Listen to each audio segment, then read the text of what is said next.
Assalamualaikum warahmatullahi wabarakatuh. Kembali lagi di channel Pondok Lirboyo. Kali ini kita ada di segmen Ensiklopedia Buku Lirboyo. Yang mana kali ini kita kedatangan seorang penulis buku nasionalisme religius. Beliau adalah seorang perumus lajnah Basul Masail. Beliau seorang pengasuh pondok pesantren. Beliau seorang pengajar di Madrasah Hidayatul Mutadin, yaitu Agus Muhammad Salahuddin Al-Ayyubi. Selamat datang, Kak. Kali ini kita akan membahas tentang yang pertama dulu. Apa yang melatar belakangi jenengan untuk menulis buku nasionalisme religius? Sebelumnya terima kasih kepada Cak Ebel telah mengundang saya di sini. Yang melatari untuk menulis buku nasionalisme religius adalah pertama karena memang banyak yang belum mengetahui relasi antara nasionalisme dengan keislaman. Konsep kebangsaan yang dipadukan dengan konsep keislaman. Masyarakat secara umum, secara luas belum begitu mengetahui apa yang dinamakan dengan nasionalisme, apa yang dinamakan dengan kebangsaan, dan ketika keduanya itu digabungkan, dipadukan dengan unsur keislaman atau nilai-nilai keislaman itu belum banyak yang mengetahui. Akhirnya kami bersamaan dengan tim ingin menyajikan buku yang bertajuk tentang nasionalisme religius. Saya kira untuk tujuan awal demikian. Luar biasa. Jadi buku ini tuh sebenarnya pangsa pasarnya, itu target pasarnya itu siapa? Kok dengar-dengar buku ini tuh malah jadi buku wajib TNI Angkatan Darat di Jawa Tengah dan Jawa Timur. Nah ya, itu sebenarnya juga kita nggak ada gimana ya, tidak menyangka kalau buku kita itu bisa sefenomenal itu. Padahal awalnya itu kita mendapatkan tugas untuk menyusun buku ini, kita pasrah, semoga dengan berdoa semoga buku ini bisa laris, buku ini bisa dinikmati oleh pembaca. Dan ternyata kemarin itu kami mendapatkan hadiah yang sangat besar, bahwa buku ini dijadikan buku pegangan wajib anggota TNI Angkatan Darat di daerah Jawa Tengah. Wah, kami sangat bersyukur sekali. Dan itu merupakan hadiah terbesar bagi kami, termasuk menjadi kegembiraan bagi kami dan juga beberapa tim-tim yang menyusun buku ini.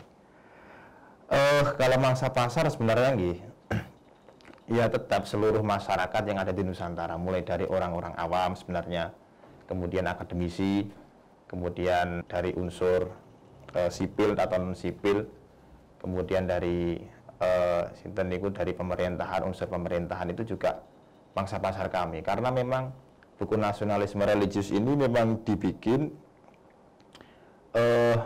tujuannya adalah memasyarakatkan atau membumikan nasionalisme dan juga keislaman. Dalam arti nasionalisme yang digabung dengan konsep keislaman. Nah ini masyarakat belum begitu mengenal konsep ini. Apalagi ketika kita bahas tentang konsep kenegaraan yang ada di Indonesia ini, bagaimana nasionalisme kita terapkan di Indonesia, kemudian apakah nasionalisme ini bertentangan dengan syarat Islam atau tidak.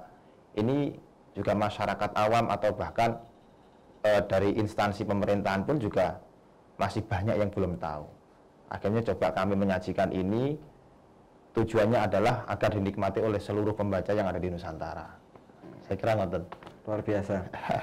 Jadi siapa saja itu bisa ya baca buku ini, dan memang penting untuk dibaca masyarakat awam. Ya, bisa dibilang penting karena memang pada saat buku ini dibikin itu kondisi memang menuntut untuk menyusun buku ini. Pada waktu itu konflik agama juga masih sangat gencar-gencarnya kan. Kemudian ada dari kelompok-kelompok yang ingin mengkonversi terhadap negara Indonesia, ingin diganti dengan unsur keislaman.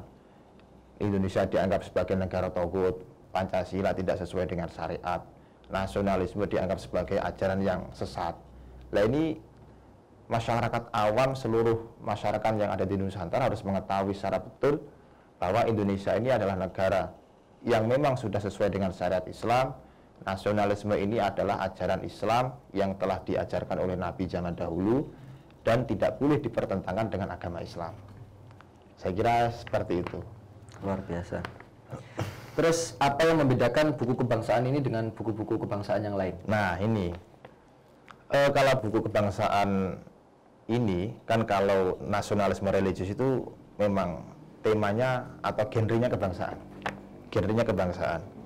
Yang menjadi pembeda antara buku ini dengan buku kebangsaan lain adalah pertama, kami mencoba observasi kemarin waktu awal-awal membuat buku ini. Adakah buku-buku yang mengupas secara tuntas konsep nasionalisme yang kemudian dipadukan dengan konsep keislaman untuk diterapkan di Indonesia? Nasionalisme digabung dengan keislaman kemudian diterapkan di negara Indonesia. Ini belum pernah saya menemukan buku yang seperti itu. Di Indonesia itu nasionalismenya itu adalah nasionalisme yang model seperti apa?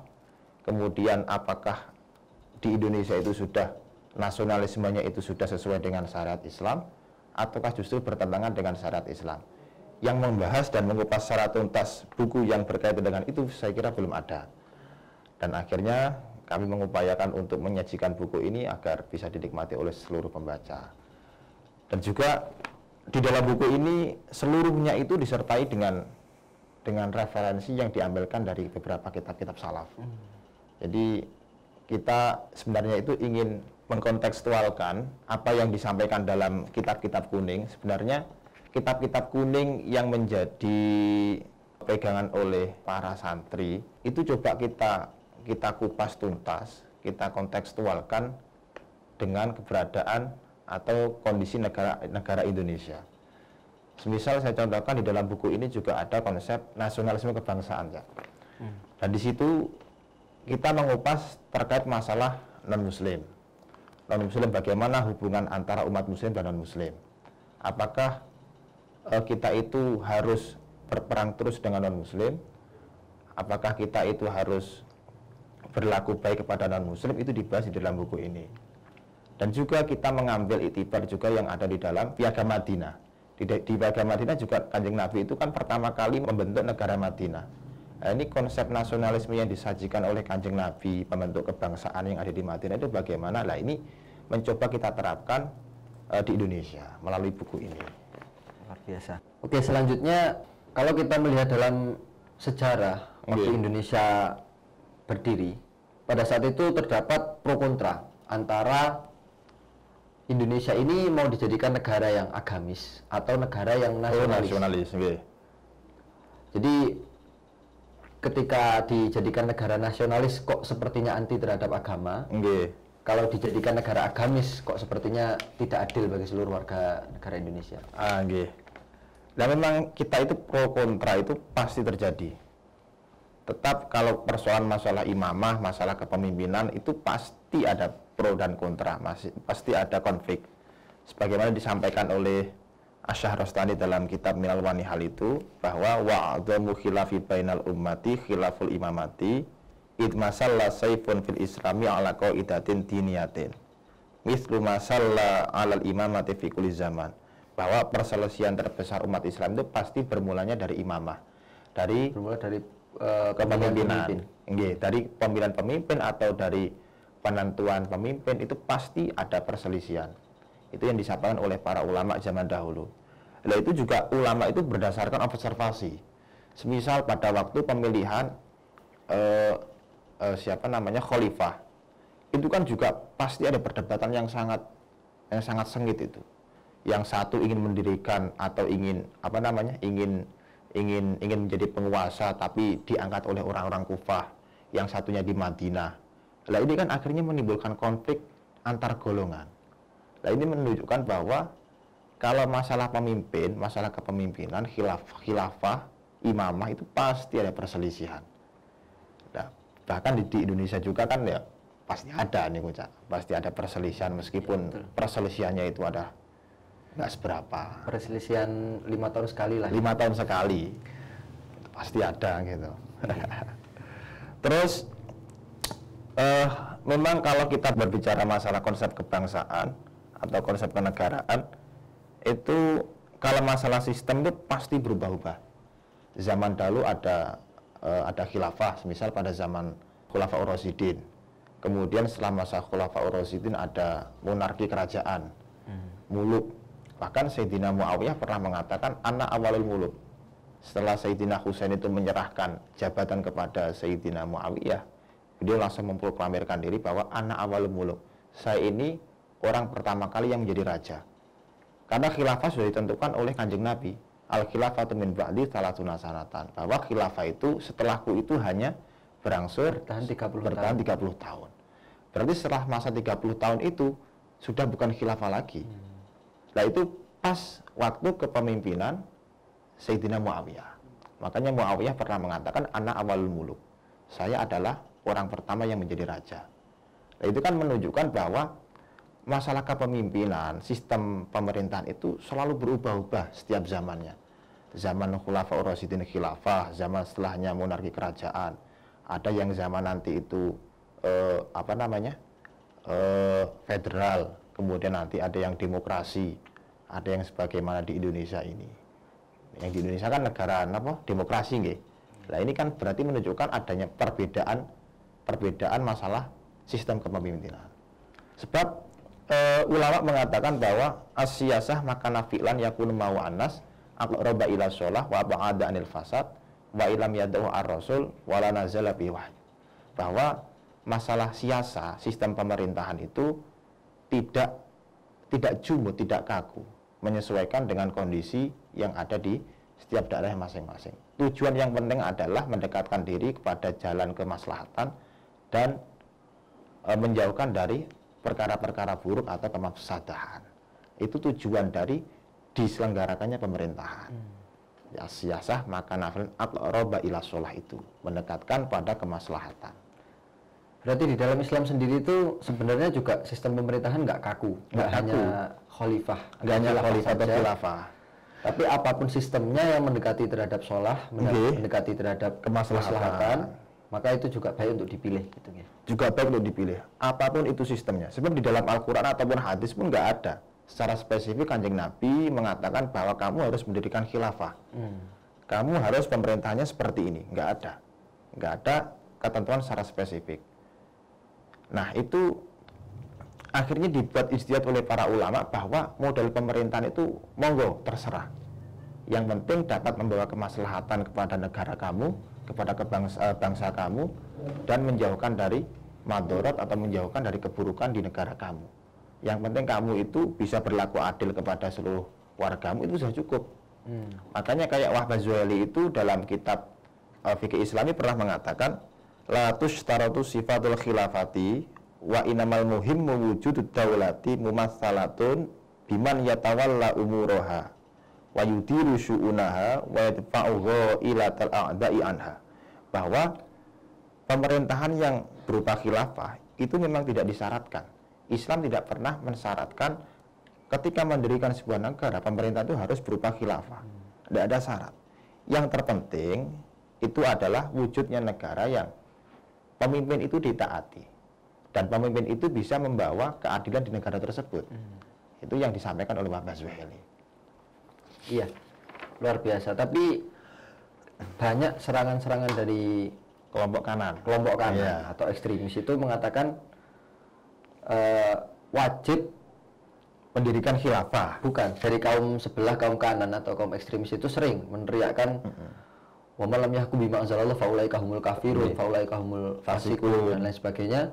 Jadi gimana ini? Kok Indonesia tidak kata mereka kok Indonesia itu kok nggak menerapkan hukum Allah, kok nggak menerapkan hukum Islam, padahal ancamannya jelas di Al-Quran. Nah itu, jadi penerapan hukum Islam di Indonesia itu gimana? Nah, jadi penerapan hukum Islam di Indonesia itu kita tidak seperti halnya pemerintahan pada masa Rasulullah, pada masa Khulafaur Rasyidin yang memang ketika mereka itu atau ketika warganya itu melakukan pelanggaran itu langsung ditindak dengan hukum Islam. Sebagaimana yang saya sampaikan di awal tadi bahwa orang yang mencuri akan dipotong tangannya, orang yang membunuh maka akan dikisos, orang yang zina muhson maka akan dirajam. Itu kan termasuk muara-muara hukum Islam. Lantas Indonesia kenapa kok nggak menerapkan hukum-hukum Islam tersebut? Berarti Indonesia dalam tanda kutip tidak menerapkan syarat Islam. Kata mereka kan seperti itu. Padahal kita itu bukan tidak menerapkan hukum Islam. Kita itu memang berupaya ingin menerapkan hukum-hukum yang memang sesuai dengan Islam, prinsip-prinsipnya itu sesuai dengan Islam. Meskipun hukum tersebut itu tidak secara letterlek sama dengan apa yang disampaikan di dalam Al-Quran. Kalau inginnya sih kita tetap menerapkan hukum yang sama dengan Al-Quran. Inginnya jelas, karena di dalam Quran jelas waman lam yakum bima anzalallah faulaika humul kafirun fasikun zalimun, kan seperti itu. Inginnya kita tetap menerapkan hukum sesuai dengan yang diperintahkan Allah. Tapi kenyataannya kita itu belum mampu untuk menerapkan hukum-hukum itu. Nah, kita semisal ingin menerapkan hukum had atau potong tangan bagi para pencuri. Nah, ini kita belum mampu menerapkan itu. Justru kalau kita memaksakan kehendak untuk membuntungi tangan para pencuri, itu mafsadah yang muncul itu justru akan lebih besar. Nah, itu dulu pernah juga Kanjeng Nabi itu pada masa perang itu Kanjeng Nabi pernah tidak menerapkan hukum potong tangan. Nah, antuk to'a al-aidi fil ghazwi, disampaikan di dalam hadis fiqlu itu bahwa Kanjeng Nabi pernah tidak menerapkan potong tangan pada pencuri di masa perang. Nah, itu dialasi bahwa ketika kok nanti itu pencuri ketika pencuri potong tangannya itu justru akan menimbulkan mafsadah yang lebih besar. Contohnya adalah satu, ketika mereka itu dipotong tangannya, justru mereka tidak mau membela Islam lagi. Justru mereka akan ikut mendukung orang kafir untuk menyerang orang-orang Islam. Lalu termasuk mafsadah atau madharat yang berbahaya. Nah, itu coba kita kira pada negara Indonesia, ketika kita itu memaksakan untuk menerapkan hukum-hukum Islam, semisal potong tangan, nah itu khawatir akan memunculkan mafsadah yang setara dengan itu. Semisal kita potong tangan bagi pencuri di Indonesia, justru mereka tidak bisa bekerja, para pencuri itu justru tidak bisa bekerja kalau tangannya dibuntungi. Justru mafsadah yang demikian itu justru sangat besar sekali. Kita belum mampu untuk ke arah sana. Jadi kita tidak menerapkan hukum Islam itu ada kiblatnya. Jadi tidak mampu menerapkan hukum Islam itu bukan berarti tidak menerapkan hukum Islam, tapi kita menerapkan hukum Islam sesuai dengan kemampuan kita. Semisal ada orang mencuri di penjara, orang yang membunuh di penjara, itu merupakan batas kemampuan kita untuk menuju penerapan hukum-hukum Islam. Nah, jadi itu secara ruh, secara esensi sudah bisa dikatakan penerapan hukum Islam, tapi secara substansial. Jadi meskipun secara letterlek tidak memotong tangan mereka, misal, tapi secara substansi kita sudah memberikan sudah menerapkan hukum itu. Sebab esensi atau tujuan dari penerapan hukum Islam itu adalah zajru, salah satunya adalah mencegah mereka agar tidak mau mengulangi lagi berbuat lagi, atau juga orang lain itu tidak melakukan perbuatan yang sama seperti halnya yang dilakukan oleh orang itu tadi. Itu kan tujuan dari penerapan hukum Islam. Nah, saya kira seperti itu. Jadi saya tangkap kalau sebenarnya negara Indonesia itu sudah menerapkan hukum Islam, namun secara bertahap. Dan esensinya pun sudah dapat, gitu. Dan esensinya sudah dapat. Nah, dalam buku ini yang menarik itu ada di bab 5. Bab 5 itu juga dijadikan sebagai judul buku utama, yaitu nasionalisme religius. Nah, sebenarnya kesinambungan antara nasionalisme dan religius itu seperti apa? Dan bisa nggak NKRI itu dianggap sebagai negara yang religius? Memang bab 5 itu menjadi inti dari buku itu, karena memang langsung diterapkan di negara Indonesia, di NKRI. Kami mengutip dalam pendapatnya Imam Al-Ghazali bahwa wal mulku wa dinu tau'amani fadinu aslun wa sultanu harisun wa mala aslalahu famahdumun wa mala harisalahu fadhu'ayun. Bahwa negara dan agama itu memang bagaikan saudara kembar, bagaikan koin yang memiliki dua sisi. Jadi tidak bisa dipisahkan. Negara itu adalah penjaga dan agama adalah dasarnya. Kalau nanti itu sesuatu yang tanpa dasar justru akan runtuh, dan dasar tanpa penjaga justru akan sia-sia. Ini yang disampaikan oleh Imam Ghazali. Bahkan Al-Mawardi pun juga sama pernah menyampaikan bahwa al-mulku bidini yamaqwa wa dinu bil mulki yaqwa, bahwa negara dengan agama justru akan kekal, dan agama dengan bantuan negara sebagai pelindung itu justru akan kuat. Itu yang disampaikan oleh Al-Mawardi, bahwa kalau kita melihat apa yang disampaikan oleh Imam Al-Ghazali dan juga Imam Al-Mawardi, bahwa seakan-akan itu konsep kebangsaan, nasionalisme, dan juga keislaman itu harus berkesinambungan, bagaikan saudara kembar, tidak bisa dipisahkan. Jadi agama ini kita buat sebagai pijakan sebagai pelindung, sebagai pijakan dasar, sedangkan negara ini sebagai pelindungnya. Agama ketika menata akhlak dan moral masyarakat dengan perlindungan dari sebuah negara justru akan bisa diterapkan secara sempurna.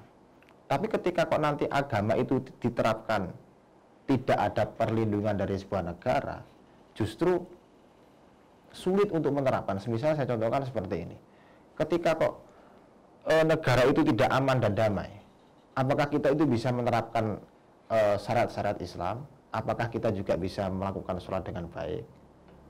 Kan nggak bisa. Karena memang negara itu menjadi pondasi, menjadi pelindung bagi umat dan warga negara yang ada di dalamnya. Warga negara ingin menerapkan hukum-hukum Islam, ingin menerapkan syarat Islam, harus ada payung sebuah negara, agar mereka itu bisa nyaman dan tentram untuk melakukan ritual keagamaan. Jadi jika kita nggak melindungi negara, maka agama pun juga akan kena imbasnya. Gitu. Agama pun juga akan kena imbasnya. Jadi ketika negara itu nggak damai, banyak perang di mana-mana, justru kita nggak bisa melakukan ibadah-ibadah dengan tenang. Leres. Karena memang ya gitu. Kalau negara itu nggak aman, nggak damai, nah bagaimana kita akan melakukan ibadah? Negara perang terus. Ya itu pentingnya menjaga keutuhan negara demi keberlangsungan agama. Demi keberlangsungan agama. Nah ini, Cak, jadi di Indonesia atau di beberapa negara lain pun juga sama, bahwa konflik-konflik negara itu sering didasari atas nama agama. Bahkan ketika saya baca itu di Indonesia sendiri, masalah agama dan ras itu menjadi masalah nomor 3 yang paling sering terjadi di Indonesia. Jadi gimana menurut jenengan itu? Memang konflik mengatasnamakan agama itu juga sering terjadi. Bahkan di negara-negara Timur Tengah kan Syria hancur karena atas nama agama. Ya, kemudian negara-negara Timur Tengah yang lain juga sama. Bahkan Mbah Hasyim Asy'ari dulu itu pernah mengatakan bahwa faqad dha'afat ar-ruhu ad-diniyah fil alam asyasi al-Indonesi bal kadat tamutu fi hadil ayyam al-akhirah. Walakin hunaka khatrun a'dhamu wa huwa isti'malu ba'din nasi lafdul islami matiyatun yargubunaha lil wusuli ila agradihim. Sa'on kanat maslahata siyasiyatin aw manfaata syakhsiyatin bismi siyasati. Bahwa Mbah Hasyim Asy'ari pun sudah zaman dahulu sudah menginstruksikan bahwa zaman besok itu pasti ada sekelompok orang yang mengatasnamakan agama demi kepentingan tujuannya, demi kepentingannya. Semisal demi kepentingan politiknya atau demi kemanfaatan apa namanya? Kepentingan dirinya sendiri dan demi kepentingan golongannya atau dengan kepentingan dirinya sendiri, dia menggunakan agama, mengatasnamakan agama. Kita juga tahu kemarin itu ya baru tahun kemarin lah, Cak, yang gitu. Baru tahun kemarin banyak orang yang berkuar-kuar di luar sana itu ingin memuluskan tujuannya, memuluskan politiknya dengan menggunakan agama, mengatasnamakan agama. Contohnya seperti halnya kemarin itu yang kayak HTI. HTI itu kemarin kan dibubarkan karena memang dia itu termasuk organisasi yang tidak sesuai dengan ideologi negara kita. Nah, mereka menuntut untuk mengganti dasar negara kita dengan Islam. Misal seperti itu. Padahal sebenarnya di balik itu kan mereka ingin memuluskan tujuan politiknya.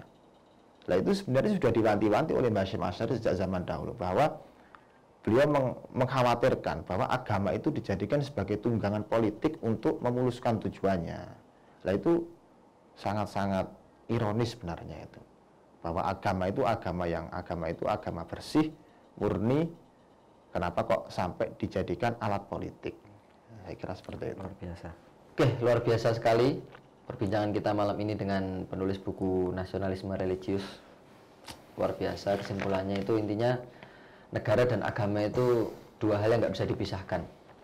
Agama harus berjalan seiringan dengan negara. Negara harus menjaga utuhnya agama dan agama juga menjaga keutuhan negara. Oke, terima kasih Cak Yupi. Sangat menarik. Semoga teman-teman juga bisa menjadi seseorang yang nasionalis dan religius. Luar biasa. Oke, terima kasih pemirsa yang sudah menonton. Selamat jumpa kembali di Ensiklopedia Buku Lirboyo selanjutnya. Assalamualaikum warahmatullahi wabarakatuh. Waalaikumsalam warahmatullahi wabarakatuh.